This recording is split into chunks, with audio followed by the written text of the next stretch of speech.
Bonjour, bonjour, bonjour, bonjour. Bon, les femmes, l'histoire que je vous raconte, c'est l'histoire d'une de notre compatriote ici au Canada. Elle a fait le service de garde à la maison. Donc, en ce moment-là, son mari est en accident de travail, tout et tout. Et son mari, bref, selon ce qu'elle dit, il est comme dans une phase de dépression. Il n'a pas l'intention de retourner. Il est un peu tanné, tout et tout. Parce que je crois qu'il s'est fait une douleur dans le dos avec un patient, selon ce qu'elle m'a expliqué.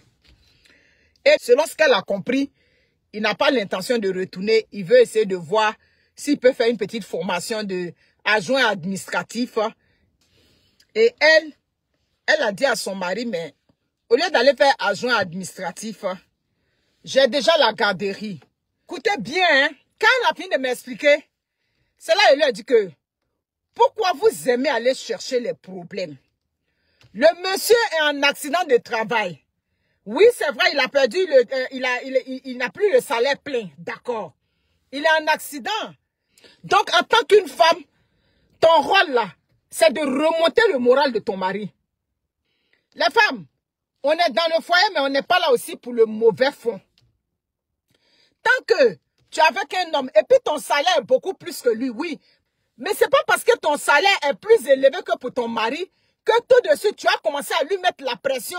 Non, faut venir te... Oui, elle m'a sorti ça, elle m'a dit oui, mais si ça en fait agent administratif, l'impacteur, c'est pas bien payé. C'est pas bien payé, mais c'est son travail qu'il va choisir. Donc, quand tu es avec ton mari, on vit dans un pays moderne, même si ton salaire est plus élevé que ton mari, mais quoi qu'on dise, tu fais ta part. Donc, allez pousser les gens. Et tu t'en vas pousser ton mari pour dire que non, ton mari n'a qu'à venir pour que vous fassiez le travail d'éducateur ou bien, si tu veux, des gardiennes d'éducateurs à la maison. Vous n'avez pas peur, hein? Afin de travailler dans... Il a dit, c'est le dernier travail que je vais conseiller à un homme ici au Canada. Hein? Tu es comme ça, comme moi. Et puis tu es un homme. Ce travail d'éducateur où on s'occupe des enfants à la maison, il a dit... Faut voir le travail de ta femme de loin. Moi, quand j'ai ouvert la garderie, là, je vais vous donner mon témoignage. Quand il m'a dit, il n'y a pas de problème. Le Wally n'est pas compliqué. Hein?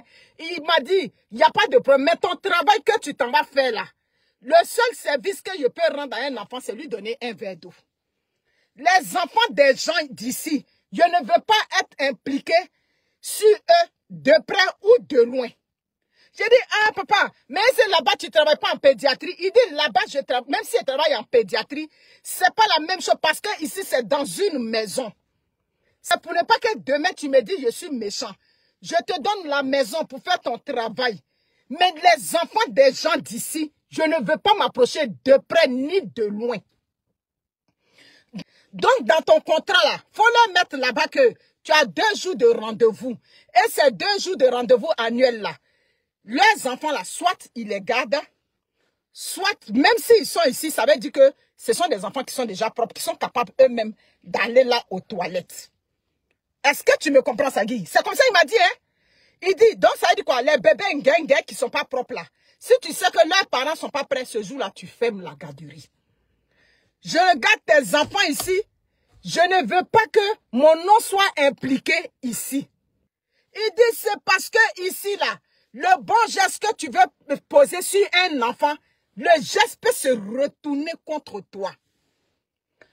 Les affaires de dire que non, mon mari va travailler. Tu ne peux pas forcer ton mari à faire le travail d'éducatrice à la maison sous prétexte que c'est payant.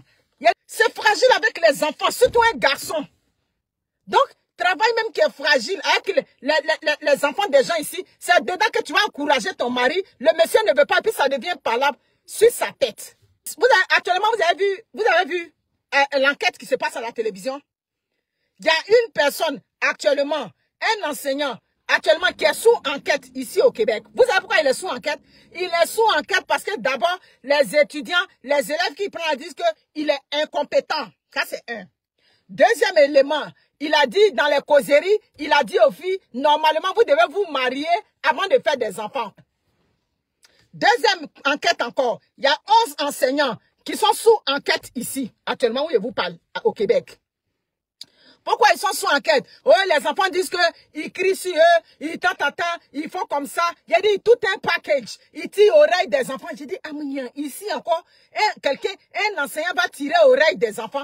Actuellement, il y a 11 enseignants qui sont sous enquête. Il a dit, ici pour accuser quelqu'un à tort. C'est comme bonjour. Maintenant, après, on dit que oh, c'était une erreur, tout et tout. C'est rentré, c'est sorti. Laisse le monsieur là-bas. Tu comprends? Laisse le monsieur. Les enfants d'ici, on ne crie pas sur eux. Faisons très, très attention. Laisse-le tranquille. Aucune femme immigrante doit pousser son mari dans ce travail-là à la maison.